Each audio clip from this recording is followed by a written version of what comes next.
EU Rapporteur Nacho Sanchez Amor, thank you very much and welcome to Gazete Duvar exclusive interview. Mr. Sanchez Amor, the Committee of Ministers of Council of Europe will discuss the Turkey's failure to comply with the decision of the European Court of Human Rights in the Osman Kavala case, in the meeting that started yesterday, I assume, and it will last I guess it's 3 days.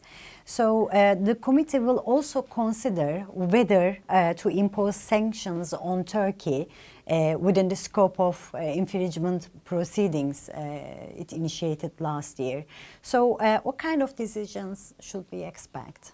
Well, what I have to say is this is a decision on the scope of the Council of Europe. It's not European Union, it's different international organization.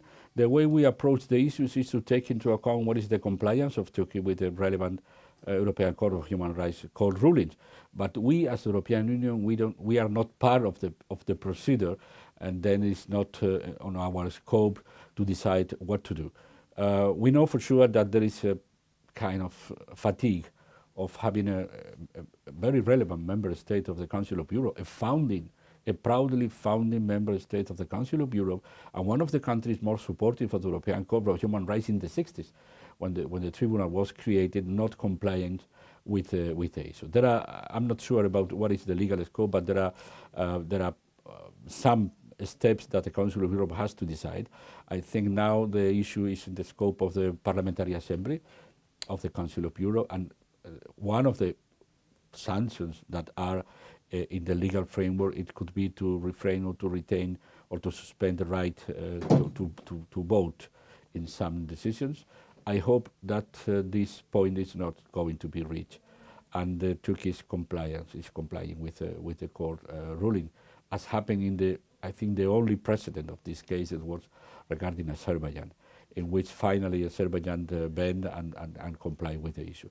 And the way I think it has to be explained to the public opinion in Turkey is very easy.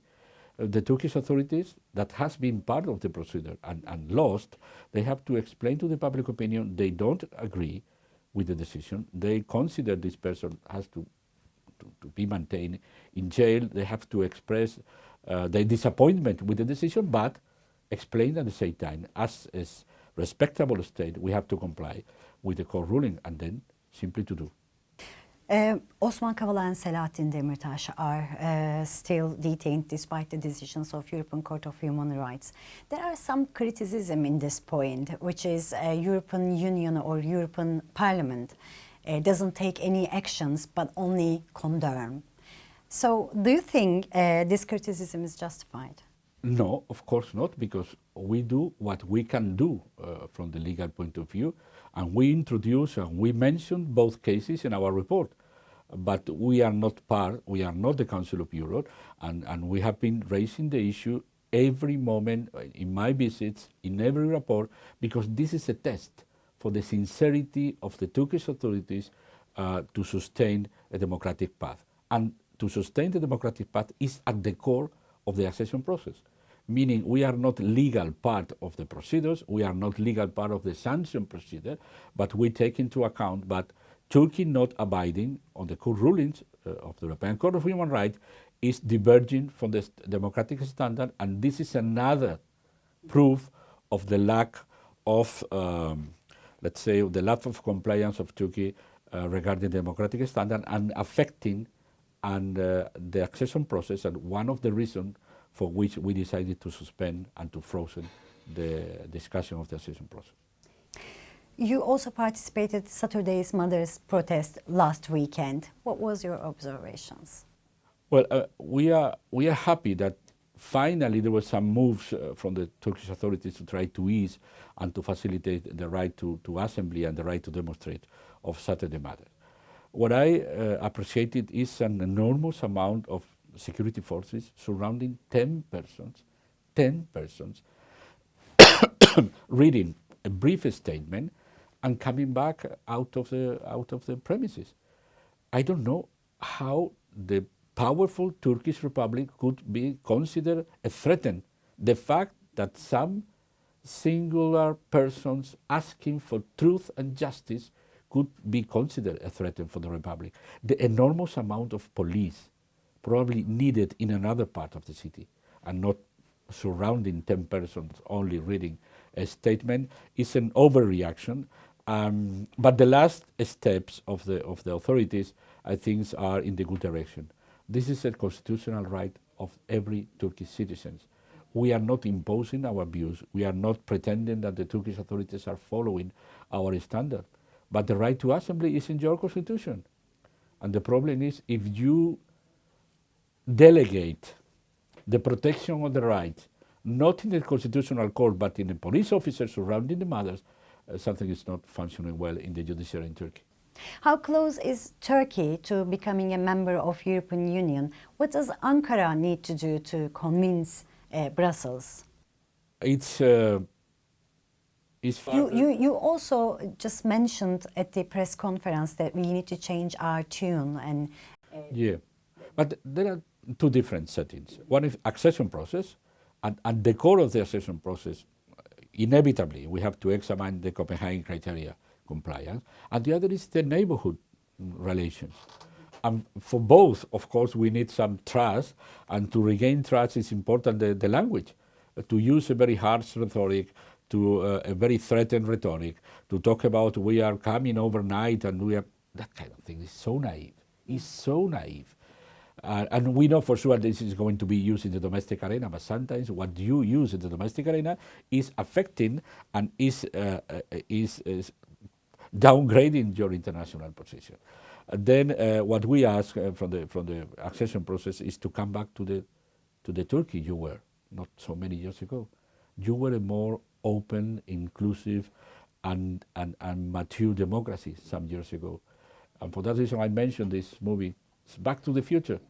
Turkey has to back to the future because you were a better democracy some years ago. Of course, there were some issues that you have to tackle with the coup attempt and so on, but the coup attempt can be an alibi to maintain the country in this tense psychological situation of considering Turkey a country surrounded by 1 million terrorist acronyms and considering the half of the population abiding on supporting or understanding terrorists. This is not the way. The way is to come back to the Turkey you were not so many years ago.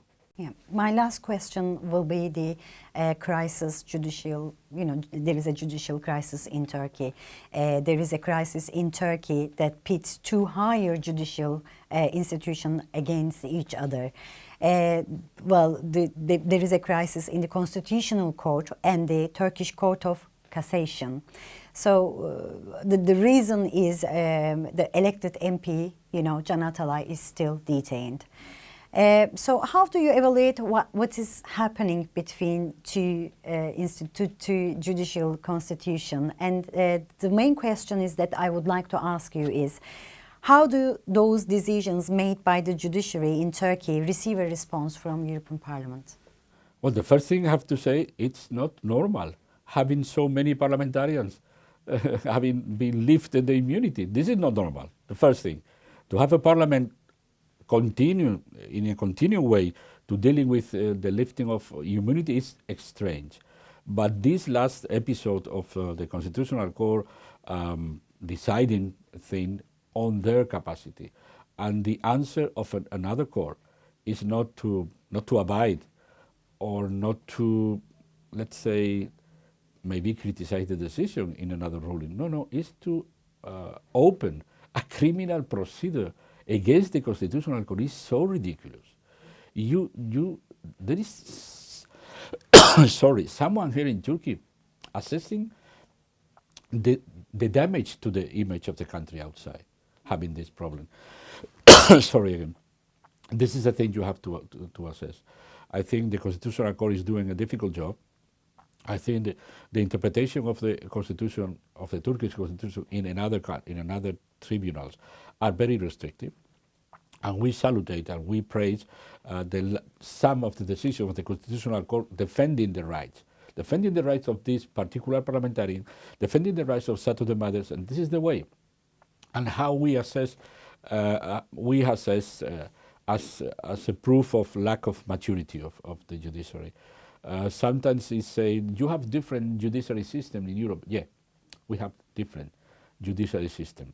And don't expect, never, that a politician is phoning a judge to condition the decision. This is not happening in Sweden regarding the burning of the Quran, that I think is a disgraceful thing to do, but is in the scope of the freedoms. And this is the same. No one single Swedish court is receiving a phone from the government saying you have to send this person to Turkey. This is not going to happen. This is not about Sweden downgrading the judiciary standard. It's about Turkey improving and upgrading the judiciary standard. And this last episode of the quarreling between two high court offers a very, very bad image of the judiciary. EU Rapporteur on Turkey, Nacho Sanchez Amor, thank you very much for answering Gazete Duvar's questions.